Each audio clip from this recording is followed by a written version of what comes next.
Hi everybody and welcome back. Today we're gonna be talking about 7 games from Steam and Next Fest that I am super excited for after playing them. Each of these games did something unique, so let's just get straight into it. Starting off here we have Mohrta. Mohrta is sort of a Souls-like, sort of a FPS thing. It is a very fast-paced game at times, where you have both a sword and a gun, each of which have different abilities. With your sword you can of course swing it, but you can also do this cool throwing thing. You also have your gun where you can shoot once, or you can use it like a revolver and just shoot all 6 guns Western style. And all of the weapons that you get throughout the game, or at least this demo, have different abilities. They sort of each have a unique thing they can do in addition to just being used normally. Mana you can only use it a maximum of a certain amount of times. Basically, they are your special attacks from the Soulspawn franchise. Special attacks on weapons aren't exactly the thing that makes me say it's a Souls-like. What makes me say that it's a Souls-like is the following. You have a charged healing system, very much like an Estus Flask, where you have one singular charge at the beginning of the game, but you can then upgrade it. In this case, it's a doll. You take it up, you squeeze it, then it gives you health. Same thing goes for your mana. You have your quote-unquote mana potion or charge potion, which in this case is a heart with some green juice in it that you squeeze out.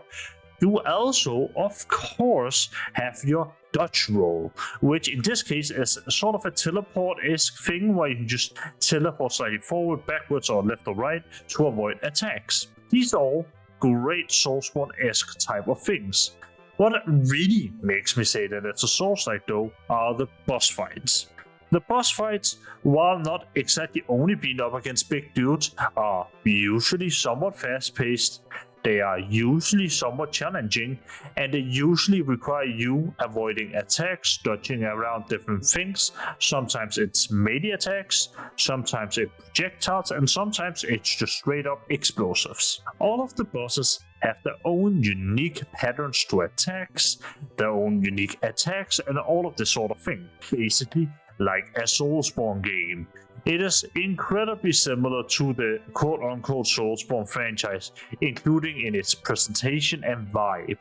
Despite the fact that this has this old-school PlayStation-style graphics that has gotten kind of popular lately, it also manages to have that distinctive, unique feel to it, where you enter a ruined world as this another just being in the world, and you then manage to ascend that into becoming this greater thing, and Elden Ring is an Elden Lord, and this I have no idea yet. The game unfortunately isn't fully out, but the demo is incredibly solid. The game seems to have the same system as Demon Souls, where just like in the Nexus and Demon Souls you have all of the hubs to the different worlds. Here you have all of the hubs to the different dimensions in your Nexus in the gathering area. There you can also trade, upgrade your weapons, talk with NPCs, all of these sort of things. That is all on top of the fact of every time you defeat a boss you get a new weapon. It's an incredibly good experience though. I am heavily underselling it right now.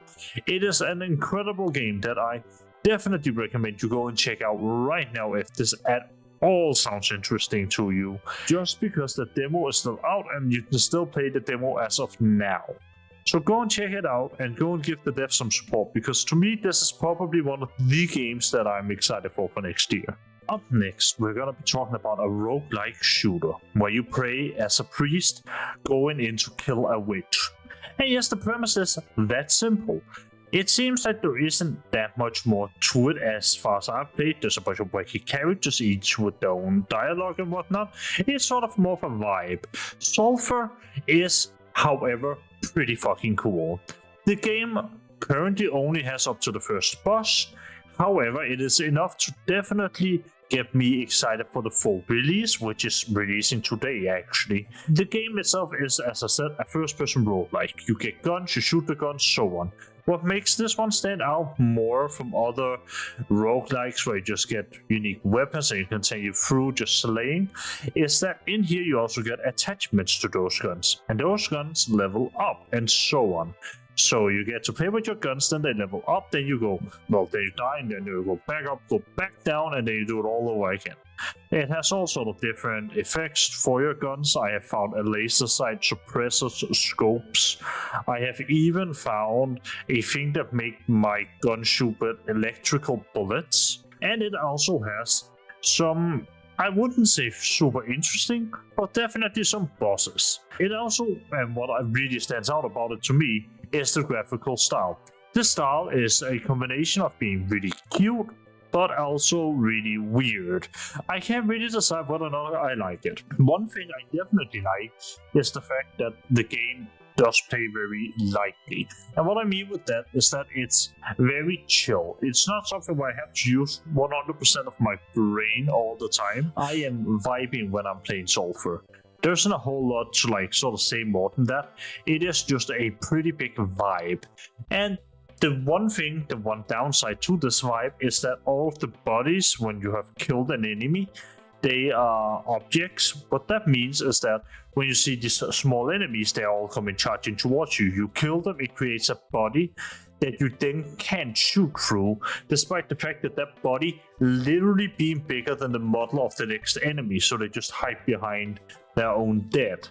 It's a really, really weird little game, but it's a game that I definitely thought was worth talking about because it is super interesting. I love games where I can put attachments on weapons. Something like Tarkov, it's the main appeal for me. It is the quote-unquote gun porn part of it, and this game has that to a much lesser degree, but still has some of that, and that instantly gets me interested. I think that's really cool, and I think the boss fights, the one boss fight I got to experience in the demo, is kind of fun to play against. The different NPCs includes a grandma that can level up your weapons, or some insane guy on the roof of a broken church and whatnot. There are like a bunch of small nooks and crannies and cool small things that I enjoy about this game, which is mainly within the NPCs. Other than that, like the dialogue in it seems kind of lighthearted and fun. And I think that's the entire vibe of the game, which I really enjoy, so therefore I also would like to recommend Sulfur. And it's, as I said, releasing later today, if not literally out right now. Here we have MIGLORN. MIGLORN describes itself as being an action RTS. Now, RTSs are usually, well, strategy, and strategy usually isn't quote-unquote action.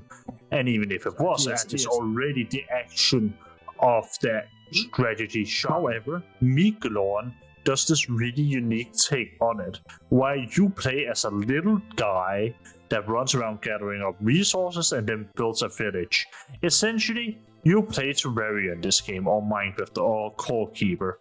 You run around, you gather resources, then you come back home, you select some buildings, they can give you a number of resources that they need, you then build them, very much like an RTS. This then can give you helpers in form of other small guys. You can then give them jobs such as warrior, woodcutter, food gatherer, archer, and so on. And these can again help you during the night, because during the night they do one really cool thing, which is that you get attacked by a bunch of skeletons. It starts out small with just one or two, and it ends up being huge. You then repeat the cycle. You go out, gather resources during the day, come home, defend your base at night, go out, gathering resources, build, and so on. This is literally just being the entire loop of the game, which isn't a bad thing. This loop is really satisfying because you slowly get to watch your base grow into this.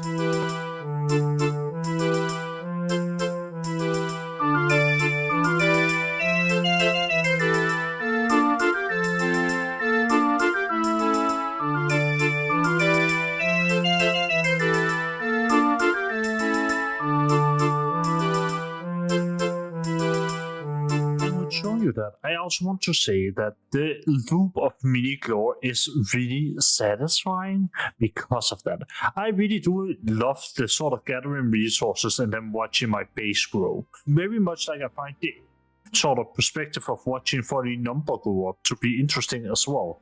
This has the same sort of satisfaction feeling as something like Satisfactory or Factorio. Just here it is a combination of an RTS, a action RPG, and a tower defense game, and it works really well. Up next is Voin. Voin is a fast-paced, first-person looting game. It's a game where you only have 4 lives, and that might sound horrible, but it isn't that bad. You see, you can recharge HP by just killing. And in this game, you are gonna kill a lot. Dodging is fairly simple, like most other games, you just get forward or to the left or right or back. However, what makes this really interesting outside of the art style is the loot system. This loot system is borderline brokenly powerful with some of the things you can find. You can find anything from having a good old chance to instantly kill enemies or bosses when they're below a certain HP threshold to anything else under the sun. You also have incredibly satisfying combat. Because you see, not only is it good that you're getting loot, because I do like them colors, I do like them loot, but I also really enjoy that part of a game where you can dodge around and the combat just feels, it just hits. Very much like Doom, this combat system hits really hard. However, unlike Doom, you only have melee weapons in the demo at least. But that doesn't really matter, because these melee weapons are extremely satisfying to play with, especially the greatsword. The greatsword just hits entirely different once you equip it. Just a slow, heavy swing that just slaps. It feels good to use. It is a good feeling game. And not enough with that, like it's not just a good feeling game, it's also a game that talks about how it's gonna have these NPC systems, very much like Souls, that go back to the Nexus, which essentially seems to work just like Demon Souls. I am definitely interested in this game, but I haven't played it too much during the Steam Fest because I straight up didn't want to spoil myself with more content about it, because I genuinely really enjoyed this demo. It is an incredible game and an incredibly unique experience to go through. There are a few things I do want to note. I find that the text tutorials aren't ever the best, and I would love them to just not be there in the way that they are. There are also some parts of the game that can feel a little janky, but it's not the worst thing in the world, mainly when you have to do the grappling. Those are like the main 2 downsides to the game. Other than that, a complete positive experience. I didn't expect me to like it as much as I did, but this game is legitimately pretty fucking good. Up next is AI Limit. AI Limit is the most popular game on this list. It is a Souls-like, and you know me, I see Souls-like and I have to try it. So I have tried this, and I can safely say there are some things AI Limit does really uniquely, really well, and really poorly. So let's just get straight into what I mean with those. Starting out with being positive. AI Limit has a really unique and interesting system called Sync. Sync is sort of a mana and stamina bar at once that is built up through attacking an enemy. You can then lose Sync by being attacked. However, the way you spend Sync and what it does, the function, is, for example, blocking, parrying, using any spells, and so on. Essentially, if you play well, you have infinite mana in this game. However, if you play poorly, you don't have any mana. It is not tied into dodging, luckily, otherwise that'd be more to complain about, but it is not. And it is a overall really unique and interesting system. I genuinely enjoy the way it makes me play, where I have to charge up my spells to then unleash this special attack of my weapon or my spell or do a parry. And the thing especially with parries is if you can land a parry, then you can do a follow-up attack, you know, your heavy critical attack, like in Dark Souls. And then when you get the critical attack in, you recharge that spent Sync, and you can do that over and over and over again. It is a incredibly interesting and unique system that can work really well. However, it does not exactly work really well because there are some issues with the combat, namely that it can be a bit floaty. The combat itself feels floaty, it is not incredibly satisfying, nor is the great sword much more great than the normal sword. What I mean by that is usually if you play a Soulsborne game and you want a strength build, you want a big sword, you can see you doing a big noticeable amount of extra damage to a boss. Here it didn't feel any different. It felt like it was just the same thing as when I was using my normal sword. There wasn't any noticeable differences, and maybe those come as you play throughout more of the game. It kind of seemed like it, but it definitely wasn't super satisfying. Same thing goes with like the impact when the sword hits an enemy. In a normal Soulsborne game, there's some satisfaction, something in that in the way you play the game is just satisfying. In AI Limit, it isn't. It doesn't do that really satisfying gameplay loop. It doesn't do any of that. And it's a bit of a shame because I think this game does have some really interesting and unique, looks and visuals and a story that I actually really like despite it being another ruined world. There are some things AI Limit does well, like I mentioned. However, in addition to saying that the combat system is kind of mid, that extends to, unfortunately, the parrying and so on as well. Because yes, the parry needs sync, that's fine. However, to parry, it takes like a full second of a charge up animation. And by the point that you actually get to parry through the animation, you are hit. You are usually just dead. It is a game that has about the same speed as Elden Ring or something like that, but it doesn't have that same combat system, and it is noticeably annoying. It is like not super hard or difficult or anything, it's just kind of annoying. Same thing with the last boss in the demo. He had a few attacks where it would take my character longer to get up than it would take for him to charge me. Meaning that by the time he attacked me again, I would instantly die because he basically stole all my health. There are also some weird hitboxes here and there, but that is like minor problems. Overall, I think AI Limit does have some really interesting things, like I said. It's just also filled up with a bunch of not as interesting things. In the game, or like in the demo, you do get to try a further aim boss after you've defeated the final boss of the demo. That's like a mid-level boss with a bunch of extra weapons, and I think visually they're all super interesting. I also think they play really well, mostly all of them. And I think there might be some more to say there when it comes to weapon balancing that you just don't really feel at the early game. But at the early game, it does feel pretty bad, especially with those weapons and whatnot. And entirely the combat system is just kind of mediocre.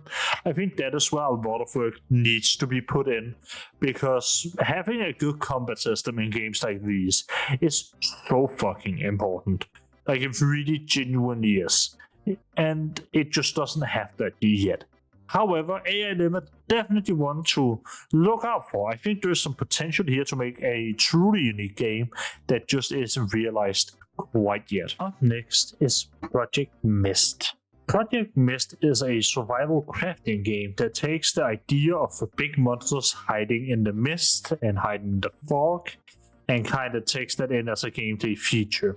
And that is really the most unique thing about this game. I like that idea a lot. It is why I was interested in this game to begin with. I think the idea of there being some huge scary monster in the dark or in plain sight is just really fucking creepy. I think I do have some level. I think everybody does have some fear of like the big things, megalophobia, and I think this game tries to capitalize on this. Now, how well it does it is kinda but the concept was unique enough to the point where I had to include it. I just had to, because I haven't found another game that outside of VR really capitalizes well on this. And maybe I'm just not knowing too much because I don't play a lot of horror. But there doesn't seem to be anything that capitalizes on it in the sense that there is the sandbox to play around with as well, right? Like, there's the entire sort of sandbox survival crafting element, and then you just also have these really huge monsters. And I think that's a really interesting pitch and a really cool idea. However, Project Mist is really rough in my opinion. It runs like ass. It runs like hot ass. I had to turn down the settings even on my fairly decent PC that can run Elden Ring at ultra, no problems. Have problems with Project Mist. Probably I'd assume it's because of the Mist generation, funnily enough. But it is definitely a game that requires some optimization. It is also a game that has some not so inspired things, because despite how cool the idea of a survival game entirely focused on these big monsters is, it unfortunately also follows into the normal survival game category of zombie. And I have nothing against zombies, I have nothing against these mutants or whatever, but the fact of the matter is it's kind of uninspired. They do have some unique things to them. Some of them have small like gun turrets drilled into their shoulders and stuff like that as you walk around this futuristic military base. It is just kind of uninspired. So the gameplay is just kind of mid, that's the thing. Because you start off with a crossbow which has no sending the arrow off animation, just kind of instantly happens. And then you get a handgun and you get like other guns, and that's that is it. It is not that awesome to play. It is just the idea of what it could become, because this game does have a immense amount of potential with even just what it has now. Some of the bosses I saw was the crawler and the floating whale that you see like in the little screenshot of the game, like the very thumbnail of it. And those are really cool concepts. I just want to focus almost exclusively on that. I like the thing the game does so uniquely well, because there isn't another game that can fill that sort of void for me at the moment, and I think that's a shame. So I did want to give Project Mist at least just some leeway here on the channel, because I think it has so much potential to be so much more than what it was in this demo. And maybe the dev can realize it, I have no idea. But it is an immensely cool idea that the developer has here, and I hope so badly it gets to become a really good game when it comes out. As our final game today, we have a game that I honestly didn't expect to feature on this list, called Sorry, We're Closed. Sorry, We're Closed is a survival horror game, and falls squarely into the category of game that I usually just entirely look over. Not only did this demo make me rethink whether or not this is actually a type of game I should be looking more at, it also convinced me that it is a game I must play. Sorry, We're Closed is a game about a woman who's gone out of a breakup 3 years ago and has to let it go. It is a game about emotions and so on.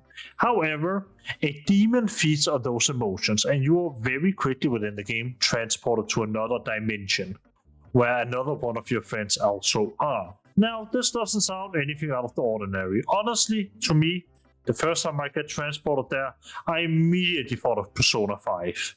I don't think this is gonna be like Persona 5 though, because you see, in the dungeon, the first thing you see is a woman who kills a man for money, or remnant of like the memory of her, and like her love for money. And you sort of explore through her mind palace type of thing in the demo, and it ends with you on a train going further in. It is a incredibly interesting idea, because the way I see it right now is that it is sort of a Persona-ish type of thing, where you see like this main villain that you're following, or like the villain of that area, sort of you see their identity, you learn more about them, and then you see how they got dealt with in the dungeon and like what their sort of flaw was. Very much like the old Silent Hill games, which is also how the game plays. It is using tank top controls, and if you press spacebar, then you have the still feel around you. Now, there are two ways to do combat in this game. The normal way, where you don't press the spacebar, is just you going into a first-person shooter minigame where you shoot the enemies, or if you don't have any bullets, you use your axe, where you have to wait for the enemies to get close enough to you, and you just whack them until they're dead. However, the smarter but more riskier thing to do is use your third eye, the spacebar on PC, where you get this little circle around you, and when enemies walk into that, they get their heart sort of appears on them. And then you can shoot the heart or attack the heart, and that deals a lot of extra damage. It also stuns them, and it is most definitely probably what is intended with combat. It is also how you get through traps and other stuff, as it allows you to show the area that you are in, but how you normally would see it. In this case, it's a train station. It is a demonized train station when you don't use your third eye, but when you use your third eye in just that area, it is normal. And it's an interesting sort of little thing to play around with. It's a nice gimmick, essentially. And the thing is, the game does play very much like the old Silent Hill games. You have to run around, solve some puzzles, and so on. They run back. I haven't had a boss fight in the game. No idea if they're there. But the interesting thing about this game is definitely gotta be its story. The story did pique my interest. I do like it. And there's clear effort put in here. When you start out in the game, you start out at the bottom of an apartment block, and for every door all the way up to your own apartment, there's unique thoughts from the character typed out. Just slight variations and stuff like that, but they're all unique. Because I did read through all of them because I'm a nerd. And that's the amount of effort I haven't seen being put into something for a while. I think that amount of attention to detail can turn out something incredibly special with Sorry We're Closed. I am genuinely really looking forward to this game coming out, and it's probably going to be one of the ones that I have to play if I have the possibility when it comes out. With that being said though, that is all our games. That is the games I wanted to highlight today. I hope you enjoyed this video. If you did, please leave a like, comment, and subscribe. Maybe we can do it next time with some big Steam event. For now though, I hope you have a wonderful day ahead of you. Thank you so much for spending your time here with me today. We get to do a little bit different today, and I hope you enjoyed it as much as I did. Without further ado though, have a wonderful day. I hope you enjoy your time here. Thank you so much for spending it with me, and I'll see you all later. Bye.